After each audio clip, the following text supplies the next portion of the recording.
Assalamualaikum warahmatullahi wabarakatuh. Hai teman-teman, perkenalkan nama saya Syafiro. Saya dari SDN 85 Singkawang.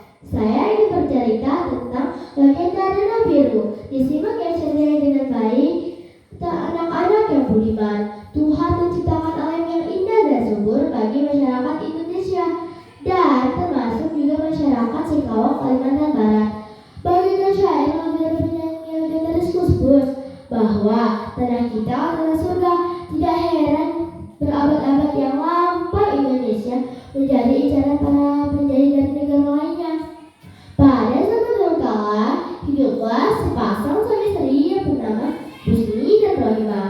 Suami istri tersebut tinggal di pondok sederhana di wilayah Singkawang bagian tengah. Busni adalah suami yang bertanggung jawab, sabar, dan penuh kasih sayang kepada sang istri. Rohimah adalah istri yang cekatan, berbalas cantik, sabar, dan teguh dalam pendirian. Busni bekerja di pertambangan emas daerah itu. Rohimah mengurus rumah tangga dan juga sambil berkebun di rumahnya. Sudah hampir 15 tahun mereka berumah tangga, namun masih belum diberikan keturunan. Hingga suatu hari, Rohimah berbicara kepada suaminya tentang apa yang jadi gejolak di hatinya. Bang, apa yang salah ya dengan kita? Mengapa Tuhan marah kepada kita? Rohimah, kamu ini bicara apa? Mengapa berantem begitu? Kau Tuhan marah, kita ini manusia, tidak akan bisa apa-apa lagi. Coba lihat, kita bisa menghirup udara segar, makan enak, tubuh sehat. Tapi bang, mengapa kita juga belum diberikan anak ya bang? Sudah 15 tahun kan kita menikah. Apakah bang tidak merasa kesepian bang? Rohimah istriku, kau tahu persis apa yang kuinginkan, yang selalu marah dengan apa yang kamu inginkan. Tapi kalau Tuhan belum berkenan, bukankah yang bisa kita lakukan hanya berdoa dan bersabar? Benar kan? Kita ini sekedar manusia menjalani apa yang sudah digarisi. Ya, jalani saja. Iya bang, aku mengerti. Tapi terkadang aku sangat ingin menerima anak. Sabarlah Rohimah, semoga apa yang kita inginkan akan dikabulkan yang Maha Kuasa. Lalu Busni dan Rohimah sama-sama terdiam beberapa saat, hingga tiba-tiba terdengar pintu rumah mereka diketuk orang. Tok, tok, tok. Busni dan Rohimah segera tersadar namanya dan bergegas mencari tahu siapa gerangan tamu di depan rumah mereka. Sebenarnya Busni dan Rohimah hampir tidak pernah kedatangan tamu. Dusun tempat mereka tinggal sangat terpencil, dikelilingi bukit-bukit serta hutan yang lebat. Dengan segala rasa penasaran, Busni membuka pintu. Nampak seorang kakek tua berdiri di depan rumah mereka dan mengucapkan salam. Assalamualaikum, Busni Rohimah. Waalaikumsalam kek, ucap Busni dan Rohimah hampir bersamaan. Mereka bingung bagaimana kakek asing itu bisa mengetahui jati diri mereka. Aku ini adalah seorang pengelana. Apakah boleh aku menumpang bermalam di rumah kalian? Kaki dan badanku sudah terasa pegal semua. Jika aku melanjutkan perjalanan, aku akan bermalam di hutan. Tidak enak bermalam di hutan. Tubuh aku akan menjadi santapan nyamuk dan serangga liar. Lalu dengan segera Busni menjawab, silahkan kek, tapi mohon maaf, hanya ada 3 tempat kaki berbaring. Kami tidak mempunyai tulang kek. Tidak apa-apa, itu sudah lebih dari cukup. Lalu Busni mempersilahkan tamunya masuk, dan Rohimah pun bergegas menyiapkan hidangan untuk sang kakek. Tak terasa hari telah pagi. Tanpa menunggu matahari bersinar, sang kakek telah meninggalkan rumah Busni dan Rohimah. Sepasang suami istri itu pun melanjutkan pekerjaannya masing-masing. Busni pun pergi ke tambang Juragan Jukir untuk bekerja. Juragan Jukir adalah pemilik tambang tempat Busni bekerja. Ia adalah orang yang sangat kaya. Usianya sekitar 40 tahunan, bertubuh gagah, berambut hitam. Namun sayang, juragan Joker amat sombong dan serakah. Waktu terus berlalu dan terjadilah keajaiban pada diri Rohimah. Tuhan berkehendak mengirimkan seorang anak kepada diri Husni dan Rohimah. Seorang bayi laki-laki yang baik dan tampan lahir di keluarga itu. Betapa bahagianya Husni dan Rohimah. Ucapan syukur tak terhenti-henti dari keduanya. Sebagai tanda rasa syukur, mereka mengadakan upacara tepuk tawar. Upacara tepuk tawar biasanya dilaksanakan untuk acara perkawinan, khitanan, dan kelahiran anak pertama. Husni dan Rohimah memberi nama anak mereka Sabiru. Sabiru tumbuh menjadi pemuda yang tampan, baik, rajin bekerja, dan mencintai alam. Sementara itu, kegiatan pertambangan Juragan Jukir semakin bertambah besar. Sabiru menjadi sangat prihatin melihat alam yang indah menjadi cemar hingga suatu hari ia berbicara dengan sang ayah. Ayah, Biru sangat prihatin atas kesehatan ayah.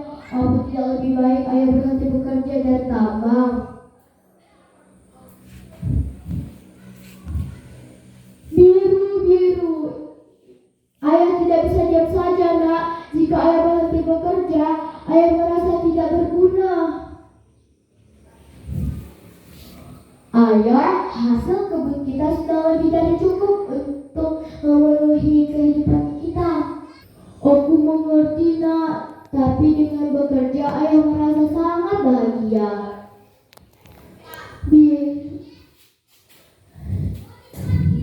Pagi itu ada yang baru ditambang Juragan Jukir. Ia sedang berbahagia.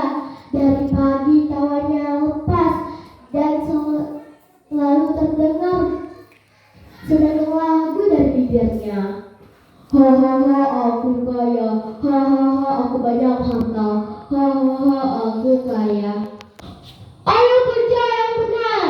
Terus semprotkan airnya. Lihat yang betul. Minggu depan kita akan pindah ke tambang yang baru. Hahaha, ramuan ajaib itu membuatku menjadi sangat kaya. Ramuan ajaib itu ternyata membuat ikan banyak mati. Pepohonan pun meranggas. Air sungai di mana tempat anak-anak bermain tercemar. Hingga suatu hari Allah menampakkan amarahnya. Awan tebal bergantung ke langit. Petir sabar menyambar. Husni dan teman-temannya sangat khawatir tanah akan longsor dan tambang akan rubuh. Juragan, apa tidak sebaiknya kita berhenti dulu? Tapi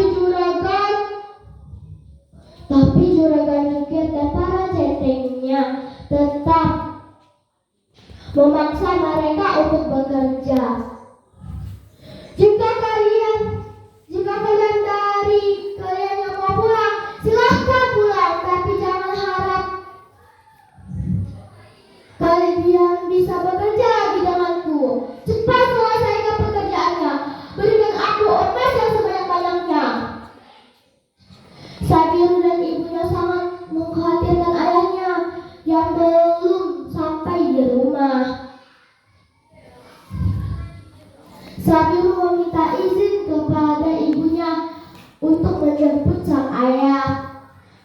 Pada awalnya ibu tidak mengizinkan karena ia khawatir akan keselamatan anaknya.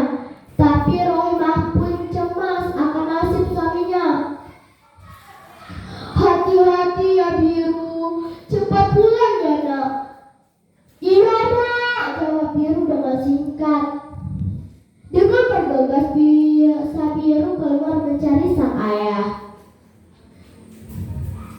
Dapat dipastikan tambang akan runtuh. Dataran itu seketika berubah menjadi danau yang besar. Juragan Jukir masih berteriak untuk menyelamatkan putih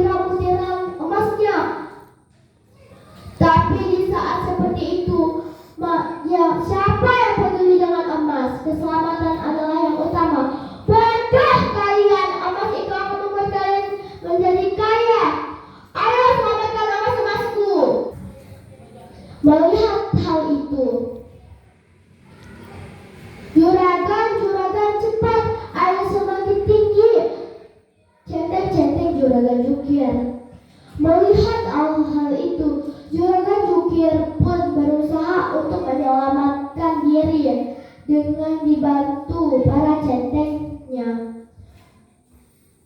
Sementara itu, Sabiru telah sampai di tempat ayahnya bekerja. Namun, tiba-tiba Sabiru melihat ayahnya berusaha menyelamatkan diri. Dengan sigap, Sabiru menolong sang ayah sehingga ayahnya pun dapat diselamatkan. Sabiru pun berusaha untuk menolong buruh-buruh tambang yang termasuk teman-teman ayahnya sekaligus para tetangganya. Saat Sabiru berusaha menyelamatkan buruh terakhir yang dilihat, Sabiru terpeleset. Paman Asina,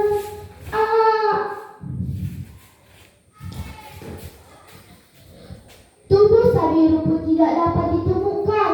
Berhari-hari mereka berusaha mencari kembali, tapi usaha mereka pun sia-sia. Busni dan Waimah kehilangan anak semata wayang. Busni dan Waimah memanggil nama anak mereka. Biru, Biru, kembalilah nak, Biru anakku. Namun Tuhan yang Maha Kuasa, Sabiru tetap tidak ditemukan. Ia telah kembali ke pemiliknya yang abadi. Dan lubang-lubang bekas galian itu kini telah berubah menjadi danau yang sangat besar. Danau yang sangat luas. Warga pun menamainya Danau Biru. Danau di mana tubuh biru menghilang menyelamatkan warga yang terjebak dari reruntuhan tambang. Sementara itu, juragan juga selamat dari reruntuhan tambang menjadi kehilangan akal. Dia sangat takut menjadi miskin. Hari-harinya diisi dengan tawa dan kemudian tangis mengoceh tiada tentu. Anak-anak yang beriman, kita dapat mengunjungi Danau Biru di Desa Wonosari, Singkawang. Danau ini memiliki air yang berwarna biru dan juga memiliki keunikan berbentuk dari oleh hujan, yaitu padang pasir bergundung dan bebatuan yang terbentuk oleh hujan. Namun kita dilarang berenang di sana. Meskipun sekarang tampak indah, namun sebenarnya adalah bukti ketamakan dan kerakusan terhadap manusia. Adapun hikmah yang kita ambil dari cerita ini, yaitu kita harus senantiasa menjaga kelestarian alam.